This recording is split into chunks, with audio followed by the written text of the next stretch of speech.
Waliɲumandɔ ne yɛrɛ kɔrɔkɛ kɔrɔ Dara Sidibe nɛgɛla dugutigi den an bɛ a fo ka n'a balimakɛ n'o ye Boubacar Sidibe an b'u bɛɛ lajɛlen fo k'u bɛɛ waliɲumandɔ nɛgɛlaka bɛɛ lajɛlen i k'a dɔn Sidibelakaw ka duba min bɛ yen an b'a bɛɛ lajɛlen ka foli an b'o sarada kumaso in kɔnɔ donc radio so minnu bɛ yen n'an'u tɛgɛw bɛ ɲɔgɔn bolo k'a fɔ ŋa sunkalo in na waati ye l'heure kelen ye ni Ala sɔnna a ma sunkalo bandɔ don ni Ala sɔnna tɔgɔ fɔw bɛ na nka dɔɔni Mansour Kati an bɛ foli lase u bɛɛ ma min ye awɔ i k'a dɔn Tunkarange Murja Bawule Buguni min ye Layidu ani Buguni mun professeur Musa an bɛ a n'a ka maaw bɛɛ lajɛlen an b'u fo k'u waliɲumandɔn o siratigɛ la an kana ɲinɛ hali bi plombier international min ye awɔ i k'a dɔn Faransi n'a lamini bɛɛ den min bɛ yen ni aw mago b'o la awɔ i k'a dɔn o de bɛ Adama Magasa o de bɛ ale kofɔ n'aw y'ale kɔɔri Ala sɔnn'a ma i k'a dɔn i ka f'i sigiyɔrɔ i bɛ yɔrɔ min dɛ Adama bɛ taa ka t'i sɔrɔ yen o kumana min ye awɔ i k'a dɔn baara ye o y'a ko kelen ka ban ta ye Adama Magasa a bɛ fo ka waliɲumandɔn n'aw mago bɛ Adama yɛrɛ la aw bɛ se k'a wele nɛgɛjuru sira 06 19 15 18 24 yalima 01 77 05 32 95 nin bɛ to gafe la kɔfɛ n'a ka d'aw bɛ se k'a lamɛn mana min ye Adama ye n'aw mago b'a la a y'a kɔɔri min ye awɔ i k'a dɔn Adama ye dépannage a ka teli o fɛ n'a bɛɛ ye teliya a ka teli a nɔfɛ innovation installation Adama don n fa tɔgɔma don dɛ k'a Magasa a banna dɔgɔ min ye Musa Sayon Kamara Musa Sayon an b'ale ka fasiri ta fasiri bɛ bɔ sɛbɛn kɔnɔ sɛbɛn min n'an k'a ma ko l'indépendant Musa Sayon a kuma bɛɛ a ko awɔ i k'a dɔn kunu sa min ye awɔ i k'a dɔn cɛ dɔ burankɛ n'o bɛ awɔ i k'a dɔn jamana ɲɛmaa ko fɔ min ye awɔ i k'a dɔn Bandaw a n'a ka gouvernement min bɛ awɔ i k'a dɔn ni wulikajɔ kɛ n b'u nɔfɛ olu kɔni yalisa ka se ka awɔ i k'a dɔn jamana bɛ dabolo min kɛ i ko bi ni donkabaw cayalen don bɔkabinw cayalen don furugufuruguw cayalen don ka se ka awɔ i k'a dɔn fɛɛrɛ ani dabalikɛ min bɛ se k'a to o ko bɛɛ lajɛlen o bɛ nɔgɔya o filɛ ka wulikajɔ kɛ wulikajɔ min kɔnɔna na awɔ i k'a dɔn M5 RFP n'o bɛ Choguel Kokala Mayiga n'a b'a n'a ka maaw ko fɔ u y'olu bisimila dɛ ko n'i y'a jateminɛ kalo 8 an bɛ awɔ i k'a dɔn TV Taba la min ye jamana ɲɛmaa ye n'o bɛ awɔ i k'a dɔn Bandaw ko fɔ ale kɔni awɔ i k'a dɔn Buwa a kɛra Buwa ye awɔ i k'a dɔn a yɛlɛla Kuluba a ko de siratigɛ la nin y'a siɲɛ fɔlɔ ye k'a fɔ a da yɛrɛ la M5 RFP k'a fɔ ko k'u bisimila e ko nin tɛna kɛ a siɲɛ fɔlɔ ye wa sabu M5 RFP o ma deli ka bisimila i n'a fɔ M5 RFP a ko de siratigɛ la min ye awɔ i k'a dɔn Bandaw ani M5 RFP ka ni ɲɔgɔn ye min filɛ nin comité stratégique min bɛ yen n'a bɛ nin tɔgɔ la ni awɔ i k'a dɔn o ye Choguel Kokala Mayiga ni ale b'o ɲɛmaya la donc ale olu kɔni ye laɲiniw caman kɛ laɲini minnu bɛ tali kɛ sigiden 10 hakɛ o siratigɛ la Musa Sayon Kamara a ko n'i ye jateminɛ kɛ min ye transition ye hali bi u bɛ bugunatigɛ min na ani u bɛ ko minnu na o de ye ka fɛɛrɛ ani dabaliw ɲini gɛlɛya min bɛ anw dala bi gɛlɛya ninnu bɛ se ka bɔ yen fasodenw bɛ se ka lafiya cogo min u bɛ k'o fɛɛrɛw u bɛ k'olu de ɲini a ko de siratigɛ la min ye awɔ i k'a dɔn anw ka bi taabolo a kɛn bɛ furugufurugu ni fɛn sugu bɛɛ ye anw bolo a ko n'i y'a jateminɛ kabiri o kɛra min ye awɔ i k'a dɔn kabi u ye baara daminɛ san 2020 ka na san bi duuru minɛ ko bi colonel min kun n'a kun bɛ retraite la n'a kun bɛ foro la n'u taara nɔfɛ k'a cɛ ka na n'a ye ka na kɛ jamana ɲɛmaa ye n'o bɛ Bandaw ko fɔ ale kɔni ka wulikajɔ fɔlɔ ye nin ye ka ɲɛsin yalisa basigi bɛ se ka na jamana kɔnɔ cogo min a k'o siratigɛ la diinɛ ɲɛmaaw awɔ i k'a dɔn a y'olu bisimila ani k'a dɔn société civile maa dɔw ani awɔ i k'a dɔn jamana dugutigilaka dɔw n'o bɛ famille fondatrice ko fɔ a y'olu bisimila olu bisimilalen kɔ a ko kunun awɔ i k'a dɔn min ye N5 RFP awɔ i k'a dɔn a y'olu de bisimila maa min bɛ yen n'o taara ni N5 RFP maaw ye o bɛ awɔ i k'a dɔn docteur Choguel Kokala Mayiga a b'o ko fɔ a ko nin ko min filɛ nin ye ne ye jateminɛ kɛ premier ministre awɔ i k'a dɔn ale tun bɛ kɛnɛ kɔnɔ kiiri ministre fana n'o bɛ ministre de la justice ko fɔ ale yɛrɛ fana awɔ i k'a dɔn a tun bɛ kɛnɛ kɔnɔ a ko de kama ninnu kɔni ye sɔnni sigi fɛn caman kan nka M5 RFP Choguel Kokala Mayiga n'i ye jateminɛ kɛ ale kɔni ma ɲinɛ fiyewu sabu ni hakili b'a la waati tɛmɛnenw na M5 RFP de ye awɔ i k'a dɔn i cɛsiri cɛsiri min kɔnɔna na awɔ i k'a dɔn min ye Ibrahim Boubacar Keita ale ka fanga kɔni o dafirila bi a ko M5 RFP kelen an nana ye sɔrɔsiw ye fanga ta waati min u juguyara ni Messi ye sabula u ye M5 RFP u y'a dribbler min a ka bɔ hakili ma u ye min da M5 RFP kan hali Chelsea m'a da awɔ i k'a dɔn Real Madrid awɔ e bɛ bila ne ɲɛ mun na o kɛra ko dogolen wa bɛɛ m'o ye o kuma diyara i ye wa kosɛbɛ subahanallahi a tɛ tɛmɛ Ala ta kan baasi tɛ o kuma n'u ye min da awɔ i k'a dɔn min ye M5 RFP kan hali min ye awɔ i k'a dɔn jɔn de ye Barca TV dɛ ayi ne t'o dɔn jɔn do fa ne t'o dɔn sa Bayern ni Barca 8 segin kɛr'u la a kɛra ako halo mada barsaka ako mana sa min ya awai kado nunungal la nyinu ya awai kado unu nunungile nga nyoyi we la nyinu ya sigi de usigi nywanga ukala nyini folo kumbaye mi odi ka fo fere ani dabalika ke min bi se ka to gouvernement min ba anguna bi o be flungulunci kada kulunci ka bo anguna ko temenengo ka boy conseil national de la transition fere ka ke o fana o se ka bo anguna chugomi bina ni basigi de awai kado sabla ma minu bina sigi o kono nana lu bela jilembe ke mo ye bengele do ma minu nga sabla ni ngonu ngelembe femi ye bi akelembi ba go tajuru sarabere o siratika la minye awai kado amake faso koyi akera nindu kono koyi ni intérêt ko ako bana bi fa kan laje akabla minangona minan be faso minan kofo be faso ka nyeta ani faso joli mimbo kofo non de bi adugulente machila akera gouvernement yo akera CNTO nimbebe ina fo Ibrahim Boubacar Keita ale ko ni taranga mata sigilen tara sigilen do obe sabla anoka mode be ako mana sa minye M5 RFB ukono make ni fere o manyini yelsa basiki ukana aba ukadu lutu na seku usigi ka jamana laje aka kinye ni njugoina na seku usigi ka jamana laje aka lafu ni njugoina fa ka laje fere ani dabalu de ka ke ni sika tun ni sika sigi dinu o sika soro chugumi akonote ni sungolo temena ndo ikado ka fa bike wasabi wan nabi ko da babi wuli wasungola yerebe nyini asungola ayemandi akodi siratikela min ye bandawye ako awaikado ajeranai kanunu bismillah nga min ye shoni de do be do be fo shoni ka sigi uluka akodi alaje chef de l'exécutif no be awaikado bandaw ko fo ale koni awaikado uku eletri do chama janvier kalo klimuga anikele jabi masorula so da sukal ko kala maiga awe ka don bomana ko kumadu imanya bana ko ta min jeli ko iba chetelela yani shauka awe ka du sendu ala ka be yari aw dunga mali bay ta kera odi sabula aw manya nga bana ko tako shaudu nala ka yari ka dodun ka to betunu aw mbu bana ko ta no fe bi ka nyini ande sembe ka yi pasrika ba ko akonu nu awe ka du yesho ni sigi faminu nga kele lutte contre la corruption yurugu jugu min be no be aw nguna jamana ngono o ka kele ka bampeu o nyande ba minun be kalo kletan tan kletan fla no bena jouer kalo ma san 2000 away kado 20 minun ngera sababu ka away kado fali jugu ke lu yere fana kan laje o temene ngo ka buy anga chake da minun be ma do di bala minun ngoni kemme ka unyisi away kado boro dala ko susu ka julimi o fana kan laje o chake da nun fana kan laje away kado ko bi chugo mina o temene ngo ka buy faso away kado ka so minun be nu taraka lafu ka ke chugo mi mata don fo lu fana kan laje kado danuma fe o ka sege ako ka sigi dake min bi se ka to mali yere bi se ka yelma chugo mi ire fondation total ka yelma chugo mi awe kado fana o ka nyenyi o tebe ngo ka boy nunu ya nyini chugo sugo bela jelena ko ka laje min awe kado jakulu do ka sigi singa jakulu min bi se ka to constitution no sere suyi o bi se ka yelma chugo mi ka sere su sigi ni de do be fo oluka bunya hakli jaga boka ke oluka ako tebe ngo ka boy min accord d'Alger o fana kanga laje yelmali min ganga do la chugomi o yelma kaddu ula kalata fana jakulu ba kele gasigi organ unique min se ka to kalata away kado se go labe ko fana o kallaje jinya ma jolena sirka ba ko akoni mbela jirile fala ni nywanga M5 RFB wi min nyini away kado o de ka fo dissolution du gouvernement koko boy moktar wanna ka cedum koko lu ka ko kese tu se fini laba ma choro bala bulle ay choro ba la bulde aba afrika yere ni buy ndo ni choro ka ci ate buli ko do be ati nga che on ne peut pas faire de l'omelette sans casser des yeux o fana ka fode to ko ka ta furo ko kana wa bole ngoy ni ya me asigile be ka jama anguna ka uju kelembe bi ba fo ko kabri ala ya da amadili ka version uruzi do akana magma gabriel yere ko ni nana kana na ka to bela dilena akoko mana conseil national de transition no be sente ko fo o fana flengulunci o da kulunci ni ko cheko boy akoni ni mbelaje mi ni ma ko fule nuyo ya dira ka fo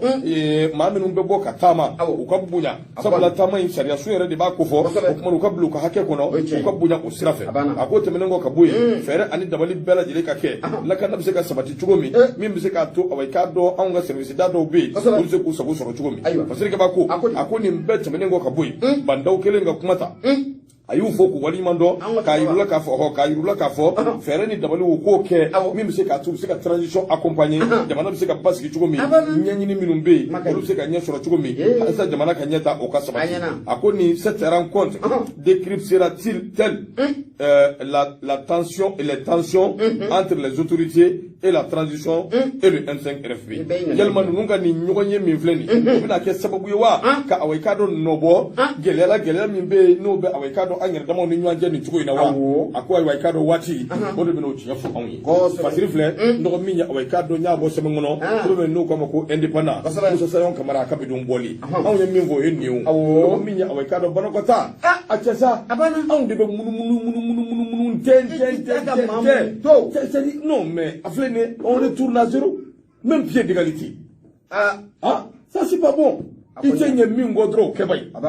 Ko damine na kun folola ni go nuna. Ensengere pe bismillah. Uka notre hali wi asebo je kulu music la koso na ensengere pe ka mama yola. Je kulu fe sigila utashila. Bon, jamana bi jo kanwa. Adunga gele. Atita ko de. Aka gele foka. Bon, akoni flani ambena sigin kal de départ là, nous koni ko la medi. Nyama o fane o be gele kuyi. Ni nyoko la medu. Ni ñogon la medu ne mali dala be sanfé basigidu jamana kan lage intérêt ko ka dabla bana ngam maye o ka dabla aywa de hakila fere bi sura la ala kan niso bobo ya rabbi bismillah ya rabbi ma nyama ya foto ko mina ati foka te moka ne yi bolo bonne be mbolo ma akarika do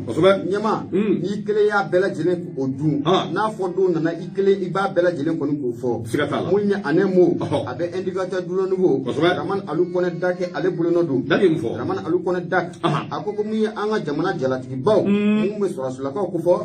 ko ni wati na ku ko ni kelema ka tu sigoro be mu ye bureau climatisé o konna la ko o wati kele ni la be na ka fo ko bamanchu olu ko ni keleme ni ka daga ko ni ka afari ni ka abulda jamana ko ni o konna la vraiment alu ko ne daga aya ira ka fo ko sika fo itala daga ba ko ni awulla kunu ni hôpital gabro tudo o ko ni o konna la akoki bi na ka fo mu ni utara mu ni sura si jalatigi bado utara takabla mu ni hôpital gabro tudo o nyema yala akara sababu ye muye dokotoro la kaw munya ale munu me morku koni ka agarde abedi minaw aw me dokotoro la kaw fodri ka temesa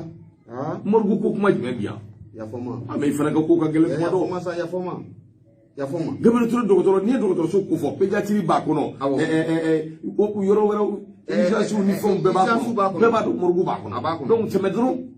ndum pour que be shoni sigi morgu ka ya fama bana nya fara akana fo blede ako kibe na eka fo dokotoro bela jele ko no ubora munye kunu blouson film jamana kaira ka fo ko munye uba mamu kumeno uba nyama kore ko kato ajora la wa munye jala di ba mu no otara bla munye gablo tu nyama ya la uta fe bi uta fe sini Allah dibaru ke bago abeni kana wati mbosa ko munye anga jamana chaga yoro chama ni be kibe na eka fo ko strasi jala di ba o tara bla ni bela jele ko ula aboko abeni kana surasi jalatigi biduru nywana bo nunu bela jelen taraka blamu ye jamana chakero la chakero munne tulu ni foka fala dine sigaro kan bela jelen me bo chakero mun konna la ko jalatigi ba ku tara blai draman alu kone daka nyama aya ira albi ka fo aku pulo koni ko bila kibara la ka fo ko munye jamana ira jalatigi bele no be general ko fo aka ja ko wuli ka jo fena ko ablalu no seka ako lu fena kan ake ambassadeur ye wa be ka ambassadeur dugumuna dugumam ban climatisé o chome yoro muna na fulo be soro muna aku na ke o dugure ambassadeur ye parce que ba ko o wakati kele la kam ka ta o wakati kele na be na ka fo ko muye ba manchu ye o lubuka tu nyaga ko ni ko da anga jamana chama cha fana ka ta fara muye koro yan fanfa ako kele ngara ne yala ni wati na ko nyono ko fe nan tara nyono ako nyono ere duguno dew aka ja ko ba manchu kele ma ka ta sharia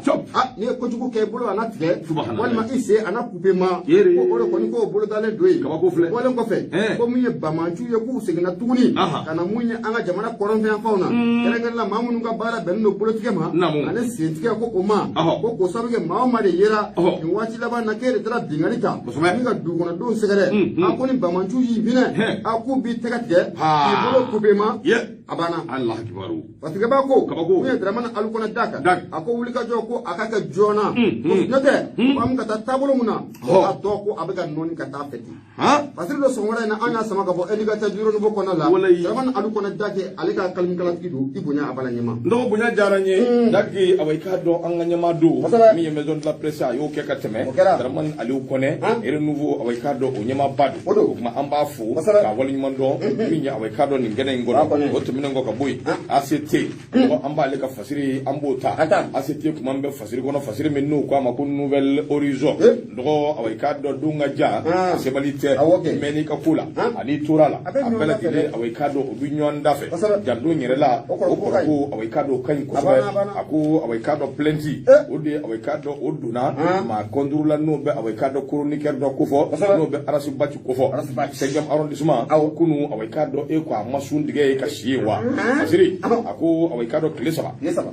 syndicat mimbe na be syndicat awikado de magistrat na bokofo kerengereniala syndicat autonome de la magistrature be awikado sam kofo ani syndicat libre de la magistrature awikado silima okofo nungu yi wuli ka joke ka plenty do ma konduru la no be ma dama kofo nga fasiri kaba ay shoni sigi minga kosobe de be awikado arasi bati ade be okofo sabula ko arasi bati la gushi ani doya ko koni ko de kera atala ni watla ba nungona ka nyeshi mo no be kiriti la mo kufo na manye kafo splendid duna ma fu jago ado awai kado abara wo ko waliya ko de strategela kunu sa minya awai kado kalukli woro san 2021 ndo wati mina ambe sundigela dabalina ferewla wati kele na minye polisu yo ulube ko ka karwatu nuka awai kado gazi baraw ani sendiru ni fon fara nyanga sengam arrondissement arasi bati awai kado ka kaso ko segere akodi kama collectif pour la défense de la république no PCDR na be awai kado amau kufo luko ni dobe awikado kafola Mohamed Yusuf Bachili no kwa mako arasubat kunu 19h wati ikado suntiga wati yere ko awelela après la rupture suntiga kelengo kamba hadi takula ni awikado tamuru ma mula se kosobe o ba sengam arrondissement mungo luko ni tara an nofe wele blatere kata nofe yere kata nofe awikado akasu ni ka soroka a sese kata na awikado commissariat la masiri ka bako akoni jetamine ke bae kafo minyi arasa kanu yere kama ma chama be no ya kanu bowi luko ni wuli ka joke se der to la awikado ni ka nyu zoro yoro ingol dala no be commissariat no be awikado okofo jaman nale alaban koni akera gazi lakir mujeni to boxe seni boxe to ndo akoni awikado akera uye odi strategela minya awikado usera ka mo genze nga ko porte parole ka min fle no be arasa kofo no ya arasu bachi ba tara commissariat la gelsa absika tani ngadi odi kuma kanyi seder mado ye minu fo anu yere ka fola ku ka avocat min be no ye kasumu taboyi ko ye min fo nga minya arasu bachi amada nyi ngal droma koyi commissariat min be na singam arrondissement mo ko fo arasa ay suguru duyi asire mo be suguru duma awo be suguru duma awo ga e ko ni sun ko ni aku dafalin wa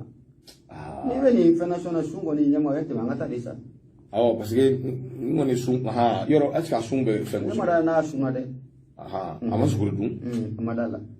madala na sun mais sun diga kelen ngoni nganga dumuni chama ngangu ke ay kile be ba asude du awo ay abudum voilà ngu bina ni yira ni ko diminum kadi ni yira ni ngula du nga ma de la kelente woro ni o fana che ila kelente ko yi o fana che woro ba kala donc mana mi ya arasbachi ay kado ko nani ni nyanje e kado ka fo mi ye ay kado aturai ni ye jati mineke arasbachi rek kene ni de bora kasula mi ye kalu nani fi falingo medo central dare di bomoko o de strategela mi ye arasbachi ko mi na ka datugu sabu sika ku ngembula ku mi fe ka jamana ay kado abwa dabuluka no be kulita no bo kufo nga mimbi mauka managwa arasbachi ka to akani malaba nungondana yalma yitugu de wa yalma ba nyedo de wa yalma mundo ma ko ni to don ga arasubachi qu'il s'apprête à retourner en cellule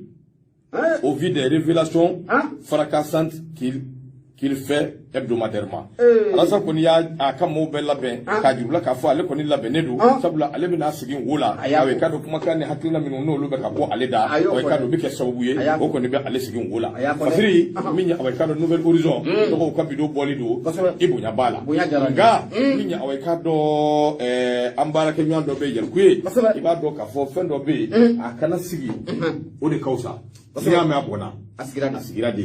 parce que ka weleli u ke sira sugu do fe kele abara sa yɛrɛ kungo gɛlɛya filanan ye min ye ni ko taara bɔ a kɔnɔ a bɛ ye angiri min fɛ o de incitation à la violence donc arasa a tɛna da ale dɔrɔn ma dɛ maa wɛrɛw fɛ ou bien ni a bɛ ɲɛɲini de a ko ka basigi o bɛ ɲɛɲini ou bien n'aw bɛ fɛ a tɔ ka juguya n'a yɛrɛ ka don a da fɛ il faut aller olu bu yɛrɛ kɛ dɛmɛbaw de ye voilà mais dɛmɛba tɛ o c'est pour que ka cɛ turu ni ye ɲagadi de ye ka taa fɛ o u b'a ɲagadi de bon vraiment u k'a lajɛ ji ɲɛma jɔlen la caman de bɛ ta u b'a ɲagadi ayiwa k'a ko ɲagadi ka taa fɛ karamɔgɔw b'u la sɔla bayali ayidira ninnu olu bɛɛ de b'a ɲagadi ka taa fɛ wallahi u bɛɛ mais a bɛɛ ye tɔgɔ ɲini de a taalen filɛ nin t'a kɛ a bɛɛ ye tɔgɔ ɲini de an y'a prévu ni ko kunbɛ ni mankan ni yɔrɔ kari ni fɛnw kun bɛ se ka ko bɔ a la kalo naani min kɛra o kun ti kɛ o mais o kɛra donc chercher an ka a ko ka kɛ hakilisigi ye non mais n b'a f'i ɲɛna Mali wallahi n'u ye kɔrɔ nin ye n'u ye arasa nin ye nin waati Mali tiɲɛna dɛ ba kuma fɛ mais non Mali tiɲɛna c'est à dire que Facebook clé ni fɛn in nana kɛ de sa bɛɛ bɛ se k'i da ko jamana la bɛɛ bɛ se k'i da sago fɔ jamanaden dɔw ma min ka di min y'o b'o fɔ min man di min y'o b'o fɔ n t'a école kɛ o ma école kɛ o je suis seulement salam alaikum ayiwa nin bɛ tan qu'est-ce que ça veut dire qu'est-ce qui a amené tout ça mun bɔnɛ binna anw ka jamana kan jusqu'à ce point là voilà mais nin ye balawu de ye parce que c'est incroyable jamana mana kɛ cogo o cogo Mali dɔrɔn pourrilen tɛ koyi jamana wɛrɛw bɛ yen qui sont encore plus pourris que le Mali a banna siga foyi t'a la mais olu bɛ taa sira minnu fɛ u bɛ yen kosɛbɛ n'an tɛ ɲɔgɔn to an bɛ min yɛrɛ nɔfɛ jamana kɔnɔ an t'o dɔn ɲɔgɔn buruja c'est à dire que jamana bɛ position min na on cherche pas à comprendre rien ɲɔgɔn ni hali anw ye fasiri minnu ta yan kɔsɔ in na ka fɛn minnu kɛ ni arasa tɔgɔ b'a la n k'u ye page spécial sigi anw kama u ye diɲɛ ko bɛɛ d'an kan kɔni o nani bɛ o ma min d'an kan an kɛra jɔndenw ye a kɛra dɛ o ma kɛ yan wa o bɛɛ fɔra yan awɔ an sɔnna awɔ a m'a ja an kɛra journaliste kolonw ye an kɛra sugu bɛɛ ye Mali kɔnɔ yan a kɛra nka a m'a ja san tan fali kɛ n'i ma falikan mɛn sira fara caman i b'a dɔn dɛ minnu b'a kuma na i b'a sɔrɔ yɛrɛ anw ka baara yɛrɛ ka kɔrɔ n'u ye san mugan ni kɔ an b'a la awɔ ne ma mɔgɔ ko de do sa u bɛ mɔgɔ ko de kɔnɔ an ka ɲɔgɔn faamuya o sira fɛ dɔrɔn a bɛɛ tɛ se ka kɛ juguye parce que aw bɛ bɔ mɔgɔ minnu bɛ kuma sur le dossier arasa aw bɛ bɔ k'olu dɔgɔya mais aw bɛ ennemi dɔw de fara a kan tuguni o kosɛbɛ c'est pas bon jango a b'a ni maa minnu cɛ ni yɛrɛ b'a ni maa minnu cɛ a ye ko in jateminɛ koyi aw minnu b'a kɛrɛfɛla la ye k'a ko yuguba ka ne y'o de f'i ye baara in jama ni baara in basigili n'a ɲɛ ta ne anw de bɛ gosi o sira fɛ an kana si yɛrɛ sira de ye awɔ an kana si yɛrɛ fiyewu a ka haramuya a bɛ ɲɛfɔ parce que jamana tɛ se ka jɔ ko dɔw kan jamana c'est vrai il faut dénoncer c'est vrai il faut critiquer mais insulter la a bɛ bɔ min e sigilen bɛ k'a lajɛ maa si tɛ kuma bɛɛ e bɛ ko dira du o e bɛ bɔ dɔrɔn parce que micro ni b'e bolo téléphone ni b'i bolo i bɛ n'i sigi karisa ye jɔnden ye dɛ karisa ye e tɛ mɔgɔ min dɔn i ma deli k'a ye bon o yɛrɛ b'a to mɔgɔ yɛrɛ bɛ tigɛ olu yɛrɛ la awɔ kɛ o mɔgɔ t'o la koyi non an bɛ dugawu de kɛ a kɔni interpellation don min ye magistraw de y'a interpellé Silima ni Sam donc certainement interpellation a taara o de sira fɛ o kumana nin waati in na an ye kibaruya laban minnu sɔrɔ normalement sɔgɔmada in na a kan ka taa procureur fɛ yen donc n'o fana wolola min na don n'a nataw la anw bɛna fɔ Nura FM sanfɛ kunnafoni de don an b'a fɔ an dabara cɛmancɛ la siga foyi t'a la o siga ka bɔ auditeur ni Ala ka jɛ ye Ala k'a ni sababa bɛn yarabi ama bisimila ne ma Ala k'a ni sababa bɛn radio Nura FM ye 94 duuru nɛgɛjuru sira 76 33 43 03 wallahi siga t'a la dɛ nin filɛ ka min fɔ de tiɲɛ il est très mal entouré o de do kɛ n ko problème il est très mal entouré ɲama problème kelen min bɛ CDR yɛrɛ kɔnɔ bi arasa elle la mɔgɔ kelen pe de ale de bɛ mun ye réfléchi tɔw bɛ exécuter non il est très mal entouré a mana mun fɔ dɔrɔn a banna ne b'a ye il y a ces propos là min n'a tilal'u la a kan ka wele kɛrɛfɛ k'a fɔ a ye karisa nin bɛ tan an ka nin kɛ tan i bɛ bɔ tan i bɛ nin kɛ tan mais non a kumana dɔrɔn tɛgɛ dɛ a banna ale kelen dɔrɔn de bɛ réfléchir à les gens savent que je ne sais pas mun de b'an bila contre lui a t'an ka intérêt foyi la ɲɛma mais la seule chose qu'on demande c'est que ni a bɛ dans Facebook ma point final mais si c'est les radios radio de b'anw bɛɛ bolo a sariya ye min ye an ka tɛmɛ o fɛ a banna dɔ tɛ se ka dɔ kɛ dɔ k'o to yen o ni faden don bɛɛ bɛ se ni baden don bɛɛ bɛ se ni burujali don bɛɛ bɛ se bɛɛ bon n'i ko k'a fɔ yɛrɛ pantalon minnu maa min ka kusi faralen don a da ka ni dɔ la ni dɔ ye dɛ kosɛbɛ Ala k'a ni sababa bɛn bisimila an ka taa Yama Ala k'a ni sababa bɛn n'i y'i bolo bɔ ne bɛ n bolo kari ka don ne sɔrɔ de Bamako n bɛ bɔ n'ale ye ten caw n y'o de f'i ɲɛna degunnikɛla in hakili la ani an min bɛɛ u bɛɛ nana bisimila ayiwa k'u bisimila degunnikɛla hakili la ko ale kunkolo kɔni ko o ta a fan dɔ ye a ko mun ye ministère de l'éducation nationale an ka taa yen kɔnɔna la k'i bɛ na ye k'a fɔ ko min ye ministre ye a kɔni bɔra ko dogolen dɔ kɔni kan mun ye ministère de l'éducation nationale o kɔnɔna la ministre so mun n'o ka baara bɛnnen don anw ka kalanko ma mun ye ministre ye a bɔra ko dogolen dɔ kɔni kan o kɔnɔna la a bɔra ko dogolen mun kan mun ye monsieur dɔw bɛ yen ko mun ye sara ta ko 2 monsieur bɛ ka kɛ dɛ n dɔgɔ ale y'a sɔrɔ avion gido ye nin kɛlɛ kɛ o avion gido bɔra nin kɛlɛ ma awɔ avion gido ye nin bɔ wo la mɛna mɔgɔ dama min bɛ yen n'o ye karamɔgɔ yɛrɛ dɔrɔn tɛ fonctionnaire dama min bɛ yen yɛrɛ Mali yɛrɛ ko non mais an kana ɲɔgɔn Mali dilanni ye baara ye dɛ des morts mɔgɔ minnu salen yɛrɛ u ka sara bɛ taa awɔ jamana in kɔnɔ han ayo bɛ kɛ dɛ c'est pas possible Mali ka di koyi non yara Mali ka di bismillah ne ma mun ye mamu kɔlen do o de Frank Hervé a kɔni y'a yira k'a fɔ ko min ye ministre ye ale kɔni ye taa kɔni ko o da a ko kan ka a ko kɛ c'est tout c'est fini parce que b'a ko kabini ministre kɔni bɔra a kalama k'a fɔ ko ale ka cakɛyɔrɔ n'o bɛ ministère de l'éducation nationale ko o kɔnɔna la ko sonyɛni ani yɛrɛdɔnbaliya ko o ɲɔɲɛlen n'o ye kosɛbɛ kosɛbɛ o tɛ dɔwɛrɛ ye ko mun ye karamɔgɔ dɔw u ka faso tɛ faso yɛrɛ fɛ u ka mun ye miiribaliya yɛrɛ ko a bɛ kɛ sababu ye mun ye sara fila ko k'o ta ɲɔgɔn fɛ n'a ma ɲɛ ko e mitera ka bɔ yan ka t'i bila yɔrɔ wɛrɛ a ko mun ye o école mɛtiriw ye k'u b'a minɛ fan bɛɛ lajɛlen fɛ u b'a minɛ kɔfɛ u bɛ tila k'a minɛ ɲɛfɛ parce que b'a ko a ko nin ko in kɔni ko a bɛ sen na mun ye anw ka cakɛyɔrɔ kɔnɔna la a bɛ nin kana waatini bɔ donc ko min ye ministère de l'éducation nationale o kɔni bɛ fɛ ka na taa kɔni k'o ka a ta la koyi a ta yɛrɛ k'o dansira parce que b'a ko a bɛ nin kana san caman bɔ ko mun ye école mɛtiriw ye mun ye misiw ye k'u b'u yɛrɛ kɛ maa kekuma ko ka sara ta ko fila ka sara ta u b'a ta kɔfɛ u bɛ tila k'a ta ɲɛfɛ invitation kɛlen kɔfɛ murunda fila awɔ misigɛrɛw ye parce que b'a ko a ko fɛn jumɛn de don k'a bɛ n'a ɲɛfɔ a ko i bɛ na ye k'a fɔ n'a ma ɲɛ ko invitation papier ko o bɔra e bilala ka taa yɔrɔ wɛrɛ i bilala ka taa yɔrɔ mun na ko mun ye école karamɔgɔ ye ko o yɔrɔ ma olu b'i ka sara ko o d'i ma o académie b'i ka sara d'i ma ani bɔra académie mun na donc ko i bɛ na ye k'a fɔ k'u bɛ sara ta nin yɔrɔ fila bɛɛ lajɛlen na académie mun bɛ yen n'u bɛ bɔ yen awɔ u b'o ta yen u b'a ta yɔrɔ wɛrɛ awɔ ka tila ka taa yɔrɔ wɛrɛ awɔ ko jɔnniw ka baara ye nin ye misi l'école karamɔgɔ wa kana ɲin'u la bilen n'i ka juru b'u la kani subhanallah i fana ka keguya sa n bɛ k'i kɔɔri ka dɛsɛ i tɛ k'a faamuya n ka cɛkɔrɔbaw de don n bɛ k'i kɔɔri i bɛ ka kuma i tɛ k'a faamuya kunnafoni de don aw mɛ ni i t'a dɔɔnin kɛ ne bɛ k'e kɔɔri a sɛbɛnnen don cogo min na n'a ma fɔ ten k'a fɔ n ka cɛkɔrɔbaw de don n'a ma fɔ ten n'a kunnafoni kɔni na n y'o de f'i ɲɛna mun yɛrɛ ɲuman an m'an sɛlɛ koyi awɔ mɛ sɛlɛli ka ɲi sa mɛ a kɛ dɔɔnin n'i ye titiri fɔ dɔrɔn bɛɛ b'a dɔn musow don a fɔ i k'a datugu monsieur a bɛ ka yɛrɛ kɛ sɛgɛnbagatɔ ye a t'a ye koyi n ko n ka cɛkɔrɔbaw don an ka ɲɔgɔn goya sa u ka yafa n ma a banna parce que b'a ko fa b'o kalama fa b'a dɔn musow ye n ka cɛkɔrɔba ye parce que b'a ko ministre kɔni ale kɔni ye ŋaniya ta ka mun ye bataki kɔni ci mun ye académie ɲɛmaa bɛɛ lajɛlen ma ko in bɛ se ka dansira cogo min na nka parce que b'a ko ale bɛ ɲininkali min kɛ a ko nin ko in yɛrɛ bɛ se ka kɛ jamana kɔnɔ cogo di n'a ma ɲɛ ko école mɛtiri fɛn fɛn bɛ yen a bɛɛ lajɛlen n'i ka compte bancaire de bɛ yen ko gouvernement aw yɛrɛ ma se ka a jɔyɔrɔ la aw bɛ se ka sara fila o bila mun ye école mɛtiri kelen u ka compte kɔnɔ cogo di ko ɲininkali to min k'a bɛ sigi yen ko nin ye ko dogolenba de ye jamana in kɔnɔna la yan ko ni ka jɔ a kan ka kɛ k'a ko sɛgɛsɛgɛ fonctionnaire fɛn bɛ yen n'i mitira maa de ka baara ye a mutation jugubaw ye k'a bɛɛ lajɛlen wele k'u sɛgɛsɛgɛ a ko in kɛra cogo min na a ka ɲɛfɔ patiri dɔ sɔgɔmada na an y'a sama ka bɔ soit de Bamako kɔnɔna la Frank Hervé ale ye kɛlɛkalatigi ye i bonya a b'a la ne bonya tɛ nin alhamdulillah a barika a ɲɛna nin bila ten i ye dɔ kɛ sa dɛ i ye dɔ da n kan bi nin bila ten bon min ye Baseku Kureshi kuma an teri don min ye awa i k'a dɔn Énergie FM Baseku bɛ fɔ k'a waleɲuman dɔn Toguna A Traoré a ka fusiri bɛ yan Nouvelle Horizon fusiri bɛ awa i k'a dɔn o de kɔnɔ bidon bɔli nɔgɔ an ka taa ɲɔrɔ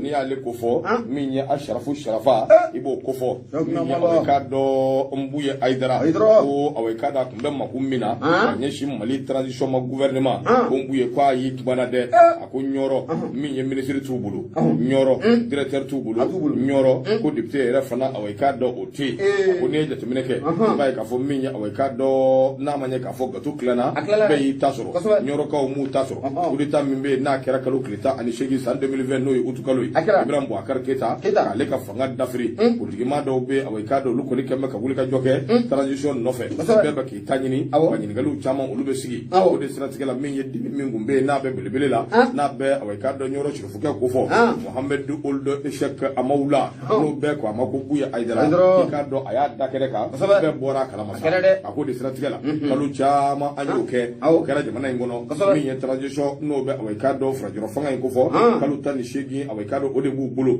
min bɛ se k'a to u bɛ jamana in lafiya cogo min ko yɔrɔ belebele n'o bɛ Mohamadu Ould Cheikh Mahamoula ni bɛɛ ko a ma ko buye n'a ko fɔ ko video dɔ min n'o carila awikado bɔlɔlɔ sanfɛ a kuma na bɛɛ y'a mɛn a ko siratigɛ la ni jɛ n'o bɛ belebele in ko fɔ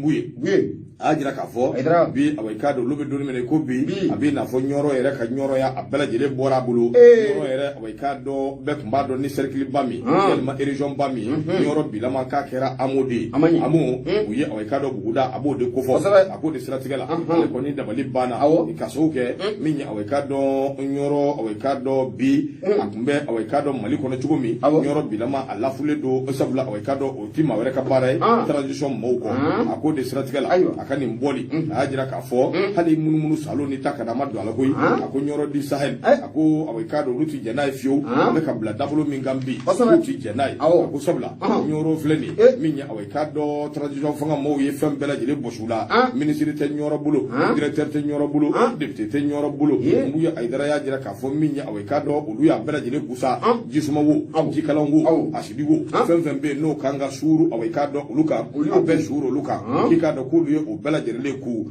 min ye o ka fɔ transition awikado ɲɛmaa min bɛ yen n'o bɛ Bandaw ko fɔ vice président n'o bɛ colonel Assimi ko fɔ ani k'a dɔn premier ministre n'o bɛ Mokhtar Wane ko fɔ k'u ye bolokɔnɔ ni si awikado ninnu ma ka tila ka ɲininkali kɛ a ko qu'est-ce que nous avons fait aux autorités de cette transition nin transition ɲɛmaa minnu filɛ farajɔrɔ fanga tigilama minnu filɛ nin bi yalima olu ye mun si den kelen kɛ ninnu na yalisa min bɛ ka da olu kan u k'o lasɔrɔ Sirikɛba ko a ko ɲɔrɔ awikado maa yɛlɛgew caman bɛ yen maa kalannenw bɛ yen disibaw bɛ yen maaw bɛ yen awikado diplômew caman o bɛ maa minnu bolo o n'a ta o ta min ye awikado ɲɔrɔ ye k'u y'a sen bɔ transition fɛn bɛɛ lajɛlen na o jumɛn den kelen na mun ye y'o ɲininkali kɛ a ko kumana n'i ye nin ko bɛɛ lajɛlen ta k'a lajɛ faama minnu filɛ nin yalima u bɛna wuli ka jɔ kɛ ka fɛɛrɛ sɔrɔ yalisa anw ka disiba min filɛ n'o bɛ ɲɔrɔ bu ye ko fɔ a bɛ se ka lafiya cogo min yalisa awikado dimi min b'a dusukun na dimi bɛ se ka bɔ a dusukun na cogo min yalima k'u bɛna fɛɛrɛ jumɛn u bɛn'o sɔrɔ Tuguna A Traoré Nouvelle Horizon dɔgɔ nin y'a ka babu ye u ka bidon bɔli bonya b'a la Tuguna A Traoré wali a bɛ taa ni k'o sɛgɛrɛ ɲɛma ne y'i bolo bɔ waati kɔni a bɛ bolila an nɔfɛ 76 33 43 03 radio Noura FMI ɲɛma mun ye aujourd'hui ne bɛ ale ta de Thiaw Moribo Sirago an k'a fɔ ka Multitech mɔgɔw fana fo waliɲuman dɔn kɛnɛba in kɔnɔna la aujourd'hui ne bɛ bɔ ni ale ye mun ye maa mun kumalen don a kɔnɔ o de ye Kassim Tera a kumalen don ɲɛma n'a ma ɲɛ ko teriw ko n'u kɛlɛla a ka jaabi ni hakili n'a ma baara kɛ jeliw u bɛ kasi a tigiba ko an ka taa an yɛrɛ sɔrɔ min ye PRVM faso ko na ale ko fura ɲɔgɔnmɛni jaabi parti min ka o yɛrɛ de ko don kosɛbɛ kosɛbɛ a tigiba ko a ko miliyɔn 3 ko man kan o wulilen don a kɔnɔna la ye PRVM kelen wa PRVM faso ko kɛ n terikɛ b'i dɛ a bɛ yen a bɛ yen n terikɛ dɔ bɛ PRVM na i terikɛ dɔn PRVM faso ko kɔni n terikɛ dɔ b'i dɛ i terikɛ a ɲɛfɔ kɛ an ye janjo kɛ ɲɔgɔn fɛ kab'o sanjanba Sukɔrɔni Sirimaso an kun bɛ taa lu a bolo ka taa an ka dɔn kɛ an b'a ka wari sara an ye feriyaw kɛ ka fɛn caman kɛ o don ni bi tɛ kelen o don ka di dɛ n terikɛ dun a ye wari sɔrɔ a ɲinɛna n kɔ a ye wari sɔrɔ a ye bila n'o tɛ an ye denmisɛnya Sukɔrɔni a ka haramuya waati tɛmɛnenw na an y'a Sirimaso giri ɲɔgɔn fɛ koyi san 98 2000 ni 2002 o tɛ bi la koyi dɛ ayiwa i terikɛ daga wulilen don a kɔni subahanallahi non mais Kassim Tera a kumalen don mun ye aujourd'hui kɔnɔ a y'a jira k'a fɔ na mun na bila a ka taa sa o kunnafoni de don a bɛ sɛlɛ don a bisimila naamu a bɛ sɛlɛ don naamu mun ye Mahamadu Umar Sidibe na ale fɛnɛ ye mun ye PRVM faso ko o maa don a bɛ n'a fɔ PRVM faso ko yɛrɛ a jira 2 ye Mahamadu Umar Sidibe o n'a ta a mun ye tɔ fankelen olu fɛnɛ n'u ta parce que b'a ko mun ye Mahamadu Umar Sidibe a filɛ ka mun ye a jɛɲɔgɔn wɔɔrɔ 2 politique sira kan a wele mun ye kiri bunna kun kan wele kun tɛ dɔwɛrɛ ye a mun ye nafolo kasabi ko de don nafolo mun n'a bɛ ti jɔ miliyɔn 3 la kabini 2013 o waati Sirikɛba ko a ko mun ye daga ko a wulilen don siga foyi t'a la PRVM faso ko o kɔnɔna la daga wulilen don maa jɔn ni jɔn cɛ i bɛ na ye k'a fɔ Mahamadu Umar Sidibe fo ka taa fara mun ye a jɛɲɔgɔn kɔrɔ 2 ka politique bunnakun kɛnɛ kan Ousmane Sangare i terikɛ subahanallahi Ousmane tɔgɔ b'a la a b'a la kɛ ale de tun tɛ cɛbɔ ye mun ye kalata mun Manasa ye mun fɛn fɛn ale tun tɛ cɛbɔ ye o la n'an k'a lajɛ Ousmane tɔgɔ b'a la n tɛna nkalon da terikɛ a kala tɔgɔ kana a lajɛ a lajɛ dɛ Les tensions brûlent toujours entre les anciens camarades du PRV Fassoko, à savoir Mahamadou Oumar Sidibé et ses ex-compagnons politiques, notamment Ousmane Sangaré, candidat à la dernière élection législative. Nedoua. Il était côté. Ou bien Ousmane Sangaré to flabe PRV Fassoko. Donc l'antirgue aba to bala. Aywa, mais juruta wata sara. Aywa, fasiri du angata. Fatrike bako akoko onyu aji temina kalaje Ousmane Sangaré ata fara Amadou Koulibaly kan ale fana maye mu be komini en o konala Fatrike bako fin jumel do sa akoko kibe na e ka fo ni mu nye million saba fo kata si ani wa kenama olu bala de le juru tara mu Mahamadou Oumar Sidibé fe no juru tara wala sa mu nye parti yere ne da kura o se ka di amato muna Fatrike bako 2013 o konala akoko kibe na e ka fo Amadou Koulibaly ana ale rebe komini na ale fana juruta ale reka fola akoko mu 2013 wati ko ale tara million fla ko ko o juruta mu nye chabulu ko be Mahamadou Sidibé ka akofo akoko 2014 Mahamadou Sidibé era nana don ka foko juru sarali seta ale Mahamadou Sidibé ko juru ko anga ke blaka binyi ko juru ko anga bela direct c'est tout c'est fini ko sabuke ko mu PRV Fassoko ako jamana ka deme ko abisama ni wati na ko ni jamana ka deme nana ako million fla ko na shela ka bo ko nala mu ni Mahamadou Sidibé ko ayo o fo ale yana parce que ba ko ka dame 2014 Amadou Koulibaly ale ka fula kabri 2014 fo kana bila ako munye Mahamadou Oumar Sidibé ko adama se wargo kuma ma munye Amadou Koulibaly aka fola akoko o bolen ko fe ale tere mu fana be no yo Ousmane Sangaré iterke ko fana tara million kele ani wa keme ko juruta munye 2013 ako wala sa parti ko abseka sisi to komna parce que ba ka fola kuni per adama sakata namu mbaki la medo parce que ba ko ako me per règle ba masade moy be fanga ngulu fiwa ay bilam libe nam ne de ak mbaka namu fu gele i jogu de dore terke mu to bala mais ni mbaka namu gele ko ni mbo gele dante namu ka gele wa ay namu anamna to ko mai namu parce que ba ko ni ma fly ne ta de da namu ay kala pesa Keleteo parce que bako akubi na eka bako gerla PRV Fassoko madola ko liya ira ka bako munye Mahamadou Oumar Sidibé akana wulika jo kunde dore ko sabuke munye Ousmane Sangaré ko fuka ta fara Amadou Koulibaly ka ulu kelen me ka feren dabali bela jedenga Mahamadou Oumar Sidibé abisika bo parti ira konnala to muna ko miyo kelen ka daga ka awule abulo ko le kera sababe nu kelen me ka mangan ko ni ko awuli ni watina ira fangele fe ibe na eka bako ulu ya ira ka fo ko munye Mahamadou Oumar Sidibé ko tiendo Koulibaly do baka jurube ni ma ko fone flala no ya Amadou Koulibaly ade Ousmane Sangaré ko ga ku be feka ke kuya de ke ko na ta ko Mahamadou Oumar Sidibé ko o ye bajiba de ko ko bela jele meta juru ta wulu ala antita ita fa ya ka wardama ko bela jele meta juru ta wulu bebita ko bebita ku bela juru ta wulu abimi Mahamadou Oumar Sidibé wa ana yin ngaye akleka anga ka dressuma nyini aka dressuma